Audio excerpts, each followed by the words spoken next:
অবশেষে রাজ্যে এনআরসি অবৈধ বাংলাদেশিদের ভারত থেকে অথবা পশ্চিমবঙ্গ থেকে বিতরণের কাজ শুরু করে দিল শুভেন্দু অধিকারী সরকার। এই শর্তগুলো যদি আপনি মানেন তাহলে সেক্ষেত্রে আপনি ভারতীয় বলে নিজেকে প্রমাণ করতে পারবেন। কোন শর্ত আপনাদেরকে মানতে হবে জানাবো, তবে তার পূর্বে অবশ্যই ভিডিওর কমেন্ট বক্সে জানাবেন যে শুভেন্দু অধিকারীর এই যে ঘোষণাটি রয়েছে এটা নিয়ে আপনাদের বক্তব্য কি রয়েছে। বন্ধুরা, ডিটেক্ট, ডিলিট অ্যান্ড ডিপোর্ট অনুপ্রবেশকারীদের পুশব্যাকের ঘোষণা করেছেন মুখ্যমন্ত্রী শুভেন্দু অধিকারী এবং এবার গুরুদায়িত্ব দেওয়া হয়েছে পুলিশ এবং বিএসএফকে। দেখুন, বাংলাদেশ সীমান্তবর্তী জেলাগুলিতে জাতীয় নিরাপত্তা সুনিশ্চিত করতে এবার অল আউট অপারেশনে নামছে নতুন বিজেপি সরকার। বুধবার নবান্নে দাঁড়িয়ে মুখ্যমন্ত্রী শুভেন্দু অধিকারী স্পষ্ট ভাষায় জানিয়ে দিয়েছেন যে বিগত সরকারের সদিচ্ছার অভাবে এতদিন রাজ্য পুলিশের সঙ্গে বর্ডার সিকিউরিটি ফোর্স অথবা বিএসএফের কোনো রকমের সমন্বয় ছিল না, তো সে কারণে এগুলো করা এতদিন পর্যন্ত পসিবল হয়নি। গত কয়েক বছর ধরে সীমান্ত জেলাগুলিতে বিএসএফ এবং পুলিশের কোনো যৌথ বৈঠক পর্যন্ত হয়নি, কিন্তু নতুন সরকার আসতে গত 18 এবং 19 মে দার্জিলিং, কোচবিহার, মালদহ, মুর্শিদাবাদ, নদিয়া এবং উত্তর 24 পরগনা, বনগাঁ এবং বসিরহাটের মতন সমস্ত সীমান্তবর্তী মহকুমায় উচ্চ পর্যায়ের কোঅর্ডিনেশন মিটিং সম্পূর্ণ হয়েছিল। এবার থেকে এই সমন্বয় বৈঠক থানা স্তরেও নিয়মিতভাবে করার নির্দেশ দেওয়া হয়েছে। অর্থাৎ এই যে কোঅর্ডিনেশন বৈঠকগুলো হবে পুলিশ এবং বিএসএফের মধ্যখানে, তো এটা স্থানীয় থানাতেও হবে এমনটাই নির্দেশ দেওয়া হয়েছে। দেখুন, সিএর আওতাভুক্তরা সম্পূর্ণ সুরক্ষিত এবং বাকিদের স্থান নেই। ভালো করে বুঝবেন।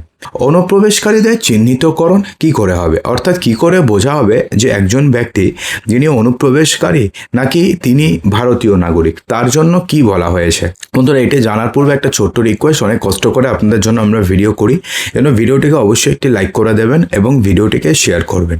অনুপ্রবেশকারীদের চিহ্নিতকরণ এবং দেশছাড়া করার বিষয়ে মুখ্যমন্ত্রী এদিন এক ঐতিহাসিক নীতির ঘোষণা করেছেন। তিনি স্পষ্টভাবে জানিয়েছেন যে 2025 সালের 14 মে কেন্দ্রীয় সরকার একটি অতীব গুরুত্বপূর্ণ চিঠি পাঠিয়েছিল রাজ্যকে। সেখানে বলা হয়েছিল যে ধৃত অবৈধ অনুপ্রবেশকারীদের সরাসরি বিএসএফের হাতে স্থানান্তর করে দেওয়া হোক। অর্থাৎ যেই সমস্ত অবৈধ অনুপ্রবেশকারীদের ধরা হয়েছে সেই সমস্ত অবৈধ অনুপ্রবেশকারীদের বিএসএফের হাতে স্থানান্তর করা হোক। তারপর তারা কথা বলে তারা বিজেপি অর্থাৎ বাংলাদেশ সিকিউরিটি ফোর্সের হাতে তারা সেই সমস্ত অনুপ্রবেশকারীদের তুলে দেবে। কিন্তু এই সমস্ত কিছু আগেকার সরকার তারা করেনি এবং সেই কাজই এবার করতে চলেছে এবারের সরকার। দেখুন, শুভেন্দু অধিকারী ঘোষণা করেছেন যে পূর্বতন সরকার কেন্দ্রের সেই গুরুত্বপূর্ণ আইন কাজে লাগায়নি। আজ থেকেই আমরা রাজ্য জুড়ে সেটা কার্যকর করলাম। যারা সিএ বা নাগরিকত্ব সংশোধন আইনের আওতায় আবেদন করেছেন তারা সম্পূর্ণভাবে নিরাপদ। অর্থাৎ যারা সিএ এর আওতায় যারা আবেদন করেছেন তারা সম্পূর্ণভাবে নিরাপদ। পুলিশ তাদের কোনোভাবে বা কোনো বিরক্ত অথবা কোনোভাবে তারা হেনস্থা করতে পারবে না। কিন্তু যারা এই সিএ এর আওতার মধ্যে নেই তারা সম্পূর্ণভাবে অবৈধ অনুপ্রবেশকারী এবং রাজ্য পুলিশ এখন থেকে তাদেরকে সরাসরি গ্রেফতার করবে।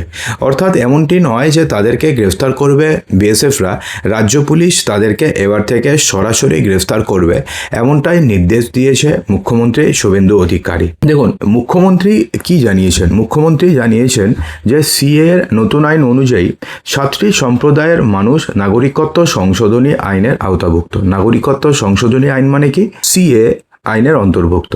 তাদের মধ্যে কারা রয়েছে? হিন্দু, বৌদ্ধ, খ্রিস্টান, জৈন, পার্সি, আরও 2টো কাস্ট রয়েছে।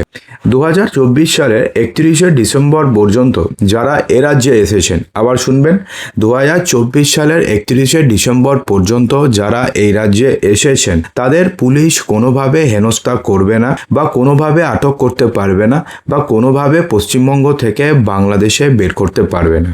কিন্তু যারা সিএর অন্তর্ভুক্ত নন, অর্থাৎ এই যে 7টি যে সম্প্রদায়ের মানুষজন রয়েছেন, এই 7টি সম্প্রদায়ের মানুষজনের বাইরে যারা রয়েছেন, বিশেষ করে এখানে মুসলিমদের কথাই বলা হয়েছে, কারণ ধর্মীয় কারণে বাংলাদেশ থেকে, পাকিস্তান থেকে কিংবা আফগানিস্তান থেকে বিতাড়িত হয়ে পশ্চিমবঙ্গে যারা এসেছেন তাদের মধ্যে তো মুসলিম হওয়ার কথা নয়, কারণ সেই সমস্ত কান্ট্রিগুলো মুসলিম কান্ট্রি। তো সে কারণে মুসলিম ছাড়া অন্যান্য যেসব সম্প্রদায় রয়েছে, হিন্দু, বৌদ্ধ, খ্রিস্টান, জৈন, পার্সি, আরও দুটো কমিউনিটি যারা রয়েছে, তো তাদেরকে মানে যারা 2024 সালের 31শে ডিসেম্বরের মধ্যে ভারতবর্ষে এসছেন এবং যারা অলরেডি এর জন্য যারা আবেদন করেছেন, তাদেরকে কোনোভাবে হেনস্থা করবে না পুলিশ, তাদেরকে কোনোভাবে হেনস্থা করবে না বিএসএফ।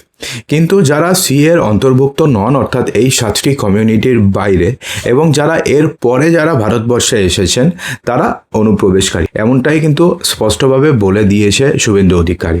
তাদের সরাসরি রাজ্য পুলিশ গ্রেফতার করবে এবং বিএসএফ এর হাতে তুলে দেবে, বিজিবি অর্থাৎ বর্ডার গার্ড বাংলাদেশ, এর সঙ্গে কথা বলে তাদের দেশ থেকে বের করে দেওয়ার ব্যবস্থা করা হবে। অর্থাৎ বর্ডার গার্ড বাংলাদেশের সাথে কথা বলে সেই সমস্ত মানুষজনকে বা সেই সমস্ত অনুপ্রবেশকারীদের ভারতবর্ষ থেকে বের করে দেওয়ার ব্যবস্থা করা হবে। অর্থাৎ ডিটেক্ট প্রথমে করা হবে, তারপরে তাদের নাম ডিলিট করে দেওয়া হবে এবং সবশেষে তাদেরকে ডিপোর্ট টু বাংলাদেশ করে দেওয়া হবে। সীমান্ত সংলগ্ন সব থানায় দেশের স্বার্থে, রাজ্যের স্বার্থে এই আইন আজ থেকে কার্যকর করে দিয়েছে মুখ্যমন্ত্রী শুভেন্দু অধিকারী। তো বন্ধুরা, এই নিয়ে আপনাদের কি বক্তব্য রয়েছে কমেন্ট বক্সে জানাতে একদমই ভুলবেন না।